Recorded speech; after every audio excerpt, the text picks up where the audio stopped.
Hey everybody, it's me, Jose Segura, SMEEA President. Welcome to another episode of Fireside Chat with the President. Good to see you all. Happy Friday. This is the Friday before a 3-day weekend, so I'm sure you're all excited to get that going. So I really appreciate you taking time to watch this and to read the text of the email this was attached to. So without further ado, let's get going. First off, I want to address the email that some of you received a couple days ago, and most of you just received today from Ms. Bijou Beltran, our Assistant Superintendent of Human Resources, regarding subbing at the sites. I know there was a lot in there, so really what I want to do is I want to just give you some of the highlights of what's happening, but really take some time, go back to the email that this video was attached to, and read through the full text that was there. That'll give you a much better idea of where we are, where we're going, and why we're going there. So basically, a lot of questions. Are these violations of contract? Are these violations of MOU? Making different subgroups of our members pull them from their primary responsibilities to sub? And the answer is yes, yes, and yes. So when we have these kind of violations, when we have these kind of changes to our working conditions, what are our options? Well, option one, right, is to just ask the district to reconsider their position. Option two is to file things like grievances or unfairs with the Public Employees Relations Board, or PERB. And then the third option is to attempt to negotiate these changes in the working conditions. Number one, trying to get the district to change their position on this, that's not going to happen. They really feel like they're doing what they have the right to do. They must believe somewhere in their heart that they know they're violating contract language and MOUs and LMC agreements, but they really just don't care because they see themselves stuck between a rock and a hard place. Whether it's true or not, that's I think what they believe. The second option, file grievances and file unfairs, absolutely those are options. But as you know, any of you have been involved in an unfair, any of you have been involved in a grievance, you know that these things take time. And every day that we are fighting through those processes, the district continues to violate our contract, violate our MOUs, and violate any of our LMC agreements. And so there's a time element there. And there's no guarantee in the end that we're going to win or we're going to get the thing that we want changed, right? And then, of course, the third option is to negotiate, to attempt to bargain these changes to working conditions. Even though these are not changes that we want, they're still bargainable because they impact the work that we do.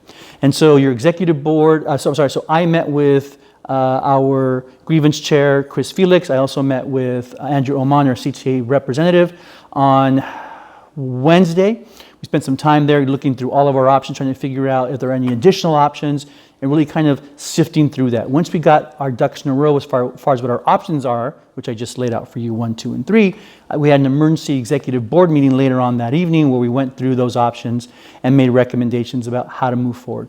Ultimately, your executive board decided that option number 3, to try and bargain these changes, was our best option because it has the most likelihood that we will put some fencing around this and create some parameters that hopefully members can live with. And so the very next day, we submitted a letter to the district, a demand to bargain. Actually, it went out that night, that Wednesday night. And then Thursday morning, I met with Bijou Beltran and Matt Beecher, our interim superintendent, and we discussed the demand to bargain letter.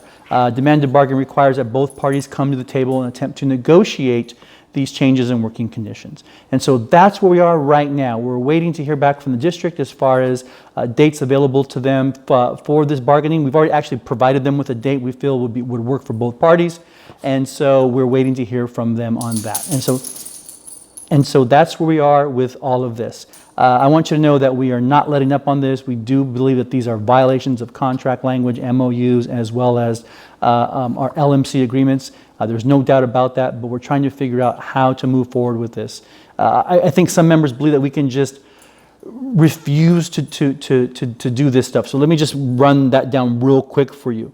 Can you just simply outright refuse to do any kind of subbing at your site, whether you're a coach or you're a counselor or you're a PE teacher or you're a classroom teacher who's going to have these kids divided up into your rooms and so on and so forth? And the answer is, if you're asked, absolutely. If you're asked about taking kids, about covering classes, you can definitely just say no, just like when you're asked for anything. If you are directed by your administrator to do these things, then you have an obligation to comply, or you could be considered insubordinate. And we don't want that for any of our members. There are a whole host of other consequences that come along with insubordination, regardless of the reason why a member or an employee was insubordinate. And so we don't want that to happen to any of our members. Question, how do you know if you're being directed? Simple. If your principal asks you to do something, your response to them is, are you directing me to do that? If the response is yes, I'm directing you, then that's a directive. You want to probably get that in writing as well, so follow up with an email, something very simple like just confirming that you are directing me to cover class 4, blah, blah, blah. That way you have it in writing that you are being directed to do it and you are not necessarily volunteering to do it. And the next thing is, don't try and solve the district's problems for them. They're creating these circumstances and these situations. And then they're turning to our members and saying, well, figure out how that's going to work. Figure out how you're going to split these kids up into these different classes, or figure out, how PE is going to be covered, since, we're going to pull you and put you into a classroom. That's not your job to figure that out. These are not circumstances that you are creating. And I know, God, I know, teachers are problem solvers. We are by nature problem solvers. I 100% get that, right? In this case, these are their problems. Let them solve them. And so we will continue to update you on progress as we move forward with all of this. This is actually something we covered in previous Fireside chats, but I'm bringing it back because I'm getting a lot of questions about this. COVID-related sick leave. As we all know, the state's emergency paid COVID relief, COVID sick days is gone. It ended back in early September. The legislation has not renewed that. They may or may not be making efforts to do so, but as of right now, it doesn't exist. So what are your options? You have two options. Now remember, these two options only exist if you are excluded from the workplace because you are considered a close contact at work, or you contract COVID at work. If you are excluded from the workplace, from work because of a close contact, you can file for DIR, right? Benefits. And DIR is the Department of Industrial Relations.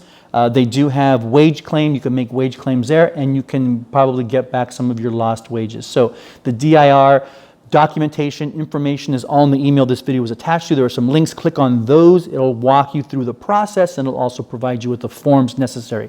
Now, these need to be filed right away, so don't wait a long time to get these in. The other option, if you contract COVID at the workplace, is to file a workers' comp claim. This would be considered a work site illness, and you can file a workers' comp claim on this. That needs to be done right away as well. So don't wait on either of these things. Now, the bad news is if you contract COVID outside the workplace, or if you are considered a close contact because of your activities outside the workplace, neither of these two systems will cover you. So you're on your own for that. And this includes our spouses and our dependent children. That's important information for you to have. Next, we have our next episode of our series of Get to Know a SMEEA Leader. This next episode, we're going to spend some time with Chris Felix. He is our brand spanking new grievance chair. He's been super busy this year. So let's get to know Chris a little bit better. Okay, I'm here with Chris Felix. Hi, Chris. How you doing? All right, and Chris is a longstanding member of SMEEA. So we're going to talk a little bit about, well, who is he? What does he do for the association? And just get a little get to know you on Chris. So Chris, tell us what it is you do for the district first. What's your job? I am a 8th grade math teacher at Arianas Junior High. Awesome. Now, have you always been a math teacher at Arianas Junior High? Oh, pretty much. I did teach STEAM half and half last year. And then my first year, I taught one section of history. Okay, sounds good. And then what is it you do for SMEEA? What's your role in the association? I am the grievance chair for the association. Awesome. Now, how long have you been the grievance chair, Chris? Counting today. 2 months, maybe. That's right. So Chris is new to the job. He stepped up into the role, which is super awesome.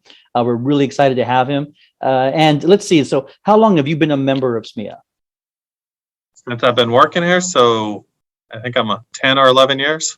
That's the best answer ever, since you've been working here the entire time. And that's really what we want to see, right?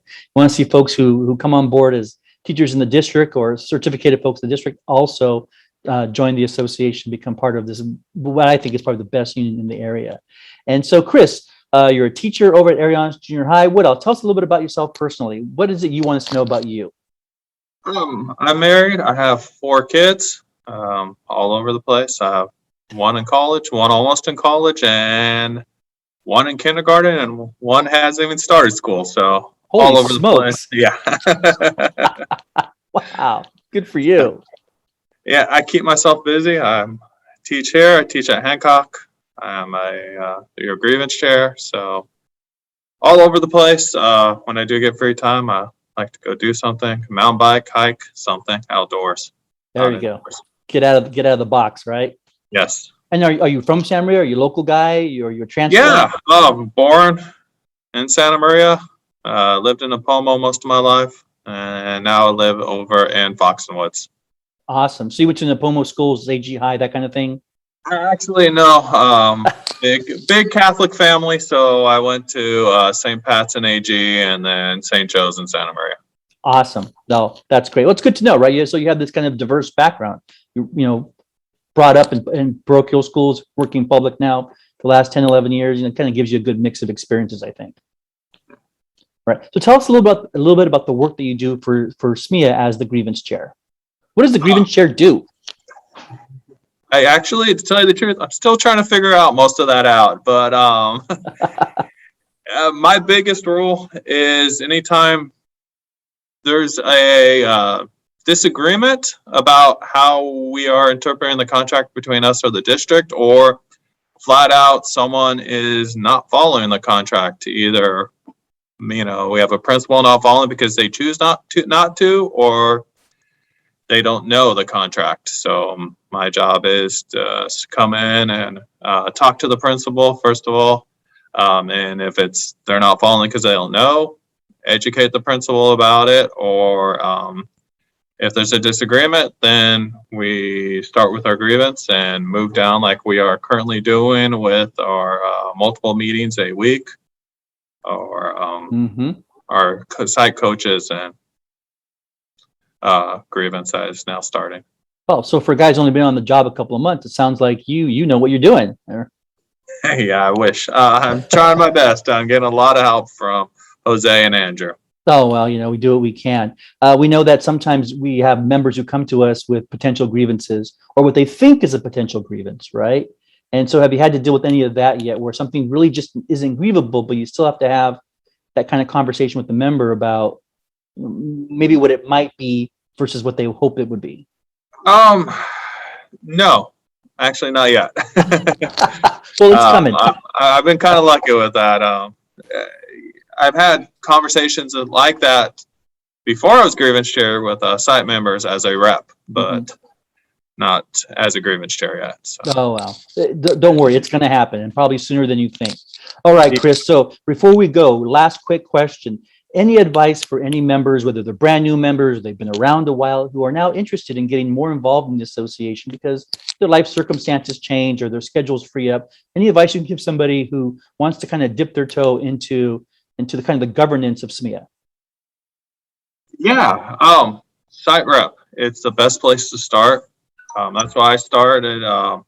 As soon as I got tenure and realized, I had some protection to get involved, I became a site rep at that time. And correct me if I'm wrong, Jose. I know when I first was a rep council is open to anybody to come and not necessarily participate, but to observe. So, if you're thinking about it, come sit down at a site rep meeting, see what's going on in our district. There's a lot of great information shared at at rep council. And so just start seeing what's going on, see what the union's about, see what they're doing for you. You get it right from the source at rep council, and it's really interesting to see, and that's why I started. That's awesome, and that's great advice. And so for anybody who's listening to that right now, buddy up with one of your site reps and have them bring you along as a guest. That way you have somebody that you can chat with afterwards, ask questions and that kind of stuff. So great. Hey, Chris, thank you so much for doing this. I really appreciate it. I think folks are really going to appreciate having the opportunity to get to know you a little bit better. So Chris Felix, he is the SMEEA grievance chair. He is also a teacher at Arion Junior High. Thanks a lot, Chris. See you later, man. Thank you. Awesome. Hey, thanks a lot, Chris, for that. We really appreciate it. It's always good to get to know our leaders a little bit better, find out a little bit more about them, and get to know a little bit more about the work that they do for our membership. And last but not least this week, let's talk a little bit about PD4ME. This will continue even under our current circumstances. As long as Public Health Department guidelines continue to allow these kind of group activities, we're going to continue to provide them. So first off is next Tuesday, our movie club will meet Tuesday the 18th of January. They're going to be meeting at 4:15 at the Edwards Cinema in Santa Maria, and they're going to be screening the movie The King's Man. Now, The King's Man is the third in a series of movies. The first two were referred to as King's Men as a single word. This third one is The King's Man. It's an origin story.